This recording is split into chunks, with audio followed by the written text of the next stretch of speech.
श्री शिवाय नमस्तुभ्यम। आज हम ये जानेंगे कि भोलेनाथ अगर हमारी मनोकामना पूरी नहीं कर रहे हैं, हम भोलेनाथ जी से बोल बोल कर थक चुके हैं हमारी कोई भी मनोकामना, तो आज हम मनोकामना पूरी करने के लिए एक उपाय करेंगे।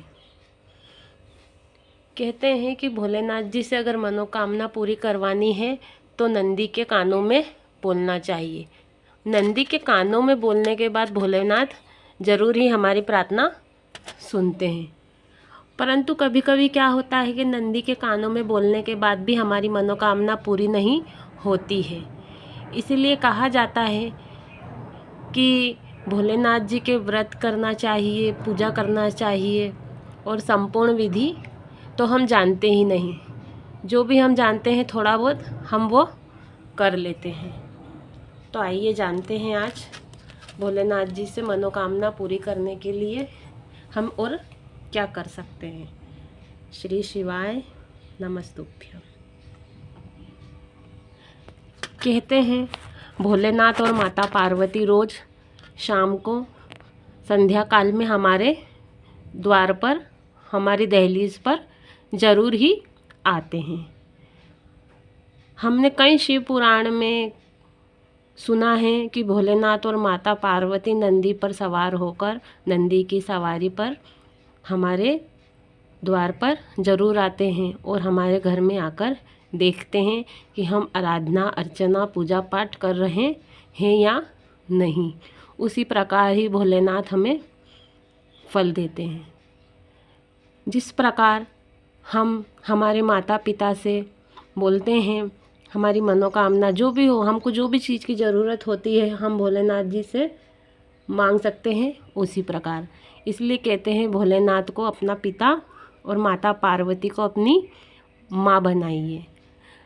जिस प्रकार पिता हमारी बात कभी कभी नहीं मानते हैं, नहीं सुनते हैं, तो हम किससे कहते हैं अपने मन की बात, कि हमारे मन की बात हम वहाँ तक पहुँचाएं कि हमारे पिता हमारी बात सुन लें। तो हम किससे कहते हैं, हमारे माता पिता हमारी बात कभी कभी नहीं सुनते हैं, तो एक केवल माँ ही होती है जो हमारी मनोकामना को पूरी कर सकती है। तो माता पार्वती को हम अपनी मन की बात ज़रूर सुनाएं और कहें, माँ भगवती हमारी मनोकामना पूरी करिए, मेरी ये अर्जी है, मेरी अर्जी कबूल करिए। मैं भोलेनाथ से अर्जी लगा लगा के थक चुका हूँ या थक चुकी हूँ। भोलेनाथ मेरी अर्जी कबूल नहीं कर रहे हैं, मेरी दुआ नहीं सुन रहे हैं, तो प्लीज़ माँ आप मेरी मनोकामना भोलेनाथ तक जल्द ही पहुँचाइए।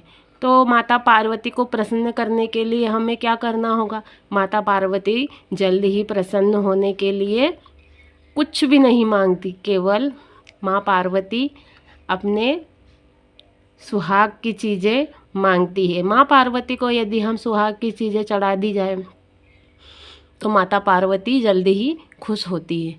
तो आइए जानते हैं हम माता पार्वती को क्या क्या चढ़ा सकते हैं जिससे माता पार्वती जल्द ही प्रसन्न हो और भोलेनाथ तक हमारी मनोकामना पहुँचाए। देखिए, ये है सुहाग का सामान। ये सुहाग का सामान यदि हम माता रानी को, जैसे चुनरी, चूड़ियाँ, सिंदूर, टीकी, बिंदी, काजल, माला, मंगलसूत्र अगर हम माँ पार्वती को देते हैं, पिनाते हैं, किसी भी दिन यदि हमने माता पार्वती से अगर कोई भी अर्जी लगाई, कुछ भी कहा, माँ मेरी ये मनोकामना है, आप मेरी मनोकामना पूरी करिए, भोलेनाथ जी से कहिए वो मेरी मनोकामना पूरी नहीं कर रहे हैं।